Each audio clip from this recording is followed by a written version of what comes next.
Olá, eu sou o Luiz Otávio Siqueira do canal Fisiologia 3D e sejam bem-vindos ao vídeo de Sistema Auditivo. Vamos começar com uma pergunta. Seria o sistema auditivo o sistema sensorial mais importante do nosso corpo? Para nós que enxergamos, provavelmente nós vamos falar que não, que o sistema visual seria o mais importante. Porém, há vários pesquisadores e várias linhas de pesquisa que indicam que o sistema auditivo seria o mais importante. Isso porque o valor da comunicação verbal faz com que a audição seja mais importante em relação à visão. Vamos ver o seguinte: uma pessoa com deficiência visual pode conversar com grande facilidade. Isso, obviamente, vai facilitar a comunicação interpessoal. Além disso, independentemente se a pessoa enxerga ou não, o sistema visual também apresenta outras vantagens. Por exemplo, no sistema auditivo, nós podemos captar informações longe do alcance da visão. E, além disso, o sistema auditivo funciona perfeitamente em condições de baixa luminosidade e, inclusive, no escuro total, diferentemente em relação ao sistema visual que necessita de informações luminosas para funcionar. Quais são as características do som? Veja que nós vamos falar vagamente a respeito das características do som, uma vez que o nosso objetivo seria entender a anatomia e neurofisiologia do funcionamento do sistema auditivo. O som apresenta três propriedades físicas importantes. Uma seria a intensidade, ou seja, o volume do som. Uma outra característica física seria a frequência, o tom do som. E, por fim, o som também apresenta a complexidade, ou seja, o timbre do som.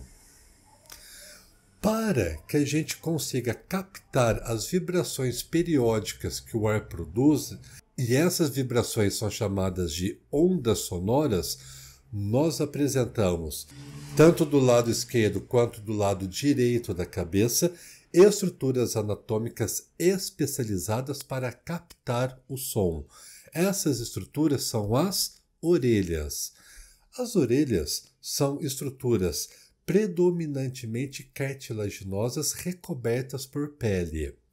As orelhas apresentam uma série de dobras, de depressões e de vales que vão facilitar a condução do som do ambiente para a orelha externa, da orelha externa para a orelha média, da orelha média para a orelha interna, e daí, da orelha interna, ocorrerá sinapses que vão conduzir essas informações até o córtex auditivo primário, local esse onde será interpretada as informações sonoras no nosso encéfalo.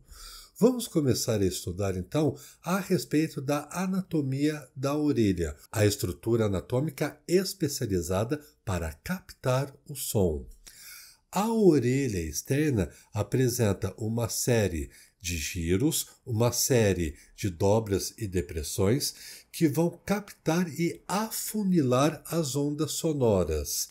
Essas ondas sonoras, ao chegar à orelha externa, será conduzida até a orelha média, por meio de uma estrutura que vai afunilar as ondas sonoras, chamada de meato acústico externo. Este meato acústico externo, perceba que em uma de suas extremidades localiza uma membrana. Esta membrana é chamada de membrana timpânica ou simplesmente de tímpano. Uma vez que as ondas sonoras chegam ao tímpano, esta membrana vai vibrar. Isto vai conduzir a informação das ondas mecânicas para a orelha média.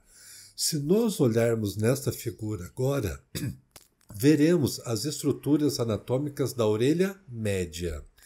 Perceba, a orelha média localiza imediatamente após o tímpano, só fazendo um parênteses, ainda faz parte da orelha externa.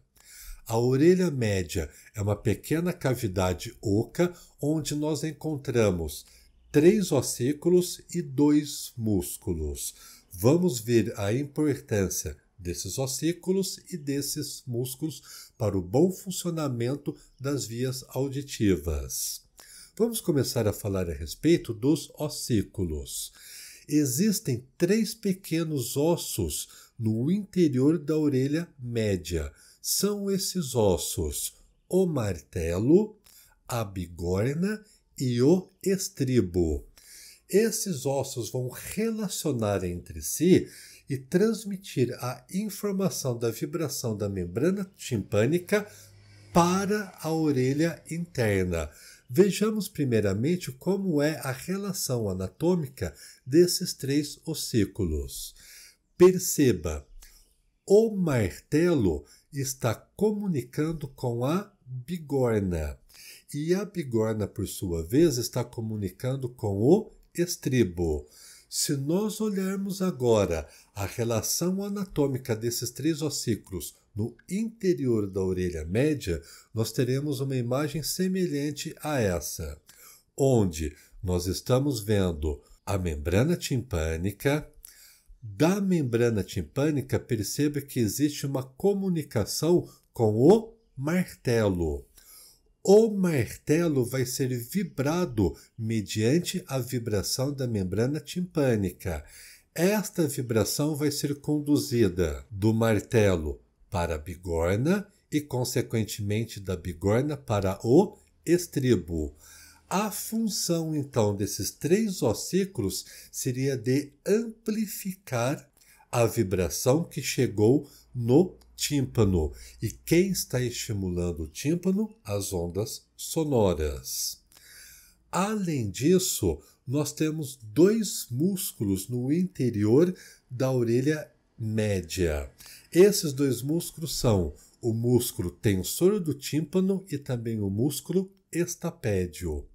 De forma oposta em relação aos ossículos, esses músculos têm como função diminuir a vibração dos ossículos.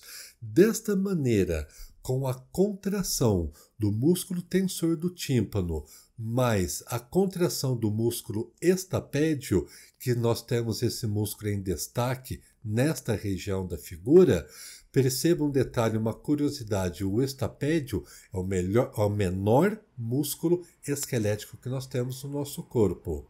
Então, o que vai acontecer? Com o tensionamento desses músculos, ocorrerá uma diminuição da vibração dos ossículos. Isso, obviamente, ocorrerá em ambientes com ruído muito alto, normalmente acima de 80 decibéis.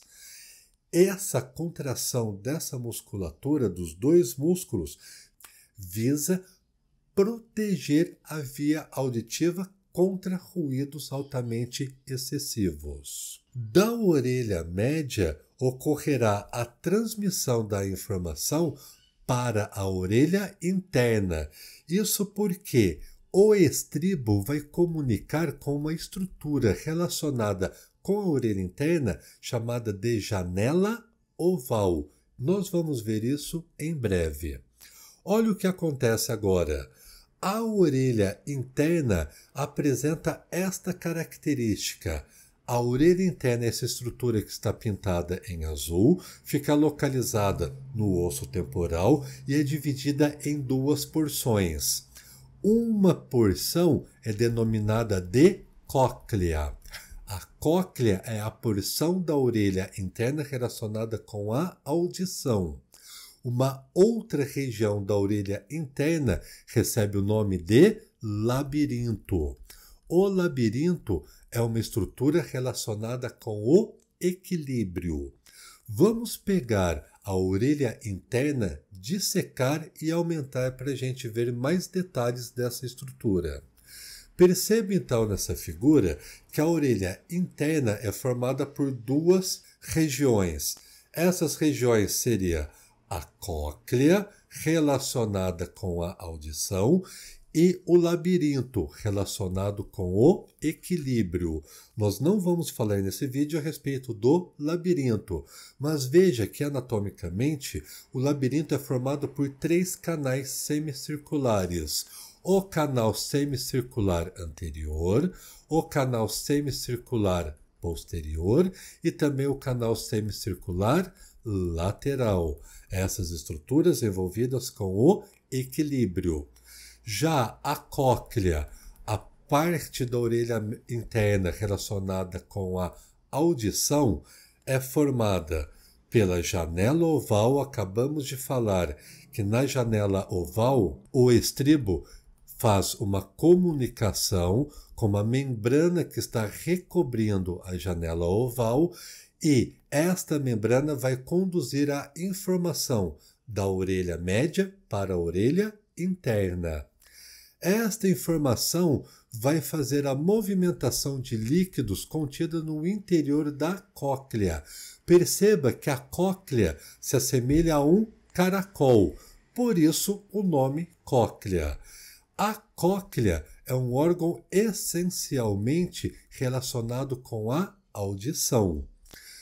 Temos também na cóclea um outro orifício recoberto também por uma membrana chamada de janela redonda, que vai comunicar dessa maneira a cóclea, a orelha interna, com a orelha média. Nós vamos ver quais são as funções, tanto da janela oval quanto também da janela redonda. Se eu agora promover um corte transversal na cóclea, nós vamos ter uma imagem semelhante a essa. Perceba que internamente a cóclea é dividida em 3 túneis. Esses túneis recebem o nome de escala vestibular ou também de rampa vestibular. A escala ou rampa vestibular é um túnel que está localizado superiormente. Já a escala timpânica, ou também chamada de rampa timpânica, é um túnel que localiza inferiormente. Entre a escala ou rampa vestibular e a escala ou rampa timpânica, localiza a escala média, também chamado de ducto coclear. No ducto coclear, nós vamos encontrar uma região especializada para a detecção dos estímulos sonoros.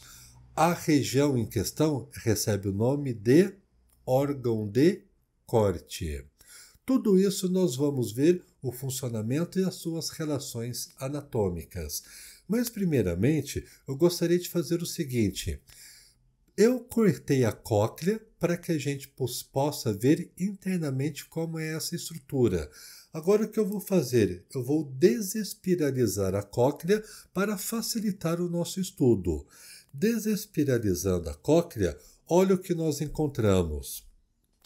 A cóclea apresenta 3 estruturas que são túneis. Acabamos de mostrar para vocês. Um túnel recebe o nome de rampa vestibular, ou túnel superior. Um outro túnel recebe o nome de rampa do tímpano, é o túnel inferior. E entre a rampa vestibular e a rampa do tímpano encontra-se um terceiro túnel que nessa figura está pintado num azul mais escuro. Esta região é a escala média, ou também chamado de ducto coclear. Vamos ver características tanto da rampa vestibular quanto da rampa timpânica e também do ducto coclear. Vamos começar a falar a respeito do ducto coclear. O ducto coclear é uma região onde apresenta os receptores sensoriais do sistema auditivo. Esses receptores sensoriais estão localizados no órgão de corte. Além disso, o ducto coclear é preenchido por um líquido chamado de endolinfa. Perceba um detalhe extremamente importante da endolinfa. A endolinfa é um líquido rico em potássio. Guarda essa informação que vai ser importante daqui a pouco. A endolinfa é o líquido que está preenchendo o ducto coclear. Este líquido é rico em potássio. Vamos ver agora a respeito da rampa vestibular. A rampa vestibular está situada acima do ducto coclear. Esta rampa vestibular começa na janela oval. Lembra que eu mostrei para vocês? A janela oval é o orifício que faz a comunicação com o estribo. E, além disso, a rampa vestibular está preenchida também com outro líquido. Este líquido recebe o nome de perilinfa. A perilinfa é um líquido que se assemelha ao líquor, o líquido cerebroespinhal. Já a rampa do tímpano é uma rampa que está localizada abaixo, inferior em relação ao ducto coclear. A rampa do tímpano conecta a orelha média por meio da janela redonda, este outro orifício que eu mostrei anteriormente em outras figuras. E a rampa do tímpano também é preenchida pela perilinfa, o mesmo líquido que está preenchendo a rampa vestibular. Perceba um detalhe nessa figura. Nós temos, acima do ducto coclear, a rampa vestibular. Abaixo do ducto coclear, nós temos a rampa timpânica, ou rampa do tímpano. Perceba que em um determinado local, a rampa timpânica comunica com a rampa vestibular. Esta região recebe o nome de helicotrema. Agora nós vamos ver como que é o fluxo das ondas sonoras. Na verdade, a gente vai relembrar o que nós falamos até então. Primeiramente, o que vai acontecer? A orelha externa é uma estrutura anatômica essencialmente relacionada para a captação das ondas sonoras.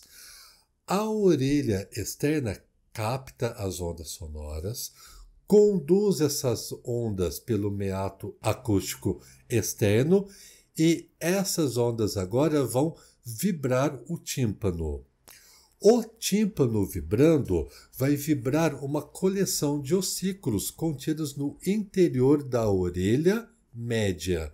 São esses ossículos o martelo, a bigorna e também o estribo. Esses ossículos têm como função amplificar a vibração do tímpano. E esta vibração vai estimular a orelha interna. Isso mediante a pressão que vai ocorrer na rampa vestibular.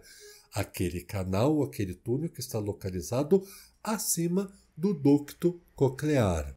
Vamos ver agora como ocorre a fisiologia no interior da orelha interna.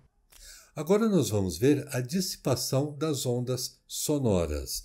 Perceba o seguinte: o estribo vai vibrar uma membrana que está localizada acima da janela oval. A vibração dessa membrana vai fazer com que ocorra a movimentação do líquido que preenche a rampa vestibular. O líquido em questão seria a perilinfa. Parte dessa vibração vai ser dissipada até a região do helicotrema, a região onde a rampa vestibular comunica com a rampa timpânica. Porém, a maior parte da pressão é transmitida da rampa vestibular para o ducto coclear. Então, o que vai acontecer? A vibração vai impulsionar a perilinfa. Esta perilinfa vai exercer uma pressão sobre o ducto coclear. Isto vai fazer com que ocorra uma deformação no ducto coclear. Essa deformação é um estímulo, é uma pressão que vai informar a respeito das ondas sonoras que estão chegando ao ducto coclear. Veja o que vai acontecer. Quando nós temos sons de alta frequência, a região do ducto coclear que vai ser estimulada é a região mais proximal, ou seja, a região mais próxima à orelha média. Porém, quando nós temos sons de baixa frequência, a região do ducto coclear que vai ser estimulada são as regiões mais distais, ou seja, as regiões mais longe em relação à orelha média. Vamos ver agora a respeito do órgão de corte. Nós já vimos uma figura semelhante a essa. Esta porção da figura está mostrando a cóclea espiralizada. Lembra que eu fiz um corte transversal na cóclea e mostrei que o interior da cóclea apresenta 3 túneis. São os túneis do interior da cóclea: a rampa vestibular, a rampa do tímpano, e entre a rampa vestibular e a rampa do tímpano, nós temos o ducto coclear. O ducto coclear é importante uma vez que apresenta o órgão de corte. O órgão de corte é o órgão responsável para apresentar os receptores sensoriais. Este órgão de corte está aumentada nessa porção da figura. Mas o que nós vamos fazer agora? Vamos pegar o órgão de corte, ampliar ainda mais para ver outras relações anatômicas.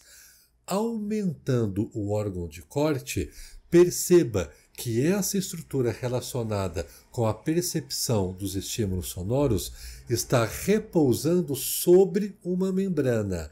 Essa membrana recebe o nome de membrana basilar. Acima do órgão de corte existe uma outra membrana. Essa membrana recebe o nome de membrana tectórica. A membrana tectórica é uma membrana rígida. Além disso, no órgão de corte, nós podemos encontrar grupamentos sempre de 3 grupos de células especializadas, sendo que essas células são chamadas de células ciliadas externas. Além disso, nós encontramos uma única fileira de células ciliadas internas. Tanto as células ciliadas internas quanto as células ciliadas externas vão fazer sinapses.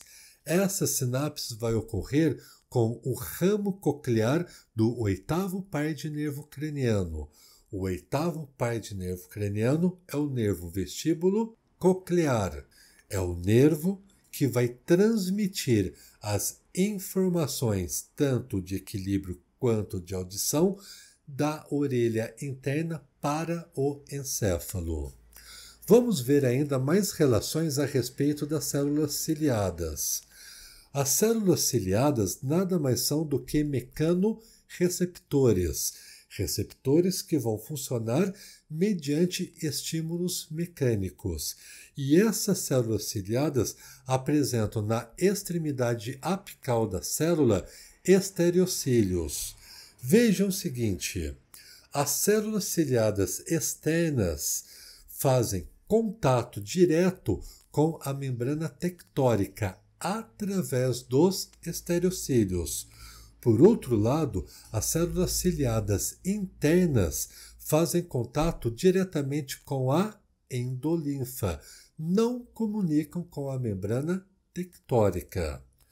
Vamos ver agora a respeito da fisiologia das células ciliadas. Perceba essa microfotografia de microscópio eletrônico de varredura mostrando a graduação dos estereocílios. O que nós estamos vendo nesta figura? A célula ciliada e, em cor de rosa, nós estamos vendo os estereocílios.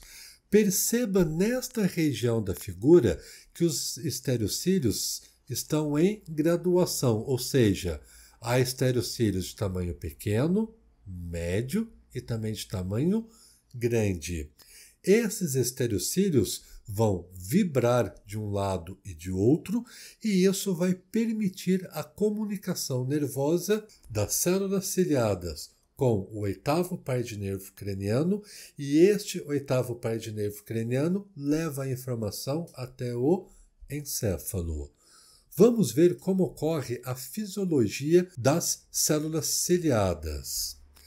Essa figura está mostrando uma célula ciliada e perceba que na extremidade apical da célula ciliada nós encontramos os estereocílios. Um outro detalhe importante seriam essas ligações da ponte. As ligações da ponte são proteínas que estão comunicando um estereocílio com o outro estereocílio. Olha o que acontece. Quando ocorrer um estímulo que vai permitir a inclinação para o membro mais alto de um feixe de estereocílio, ou seja, esta movimentação neste sentido, olha o que ocorre. Ocorrerá a abertura de canais catiônicos.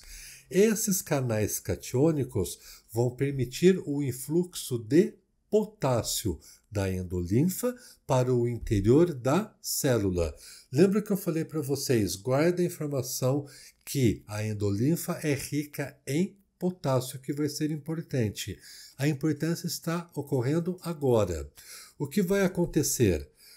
A endolinfa rica em potássio faz com que o potássio saia do interior da endolinfa e seja conduzido para o interior da célula quando ocorre a movimentação dos estereocílios do membro menor em direção ao membro maior. O que vai acontecer agora? Esse excesso de potássio vai despolarizar a célula. Despolarizando a célula, nós vamos estimular a abertura de canais de cálcio voltagem dependente. O cálcio, também presente no interior da endolinfa, vai movimentar do interior da endolinfa para o interior da célula ciliada. O que vai acontecer agora? Este cálcio vai ligar as vesículas sinápticas e vai mobilizar a vesícula sináptica até a região da zona ativa. Na zona ativa, ocorrerá a liberação de neurotransmissores que vão comunicar a célula ciliada juntamente com o nervo vestíbulo coclear, o oitavo par de nervo craniano. E qual seria o neurotransmissor que faz esta comunicação? O neurotransmissor é o glutamato, o principal neurotransmissor excitatório. Então veja bem, se quando ocorre a movimentação dos estereocílios do membro de menor para o membro de maior tamanho, ocorre a abertura dos canais de potássio e permite o influxo de potássio para o interior da célula, obviamente, se ocorrer um movimento inverso, ou seja, o movimento dos cílios do maior para o menor, ocorrerá o processo inverso, ou seja, neste sentido, ocorrerá o fechamento dos canais de potássio. Isso vai evitar o influxo de potássio para o interior das células ciliadas. Isso, obviamente, não vai estimular os canais de cálcio voltagem dependente, não ocorrerá o influxo de cálcio, não ocorrerá a mobilização das vesículas sinápticas, por consequência, não ocorrerá a comunicação da célula ciliada com o oitavo par de nervo craniano. Pessoal, essas eram as informações que eu gostaria de passar para vocês deste vídeo. Espero que tenha ficado claro, que vocês tenham gostado do vídeo. Se gostou, dê um like. Se não for inscrito, se inscreva no canal e nos vemos em breve. Até mais!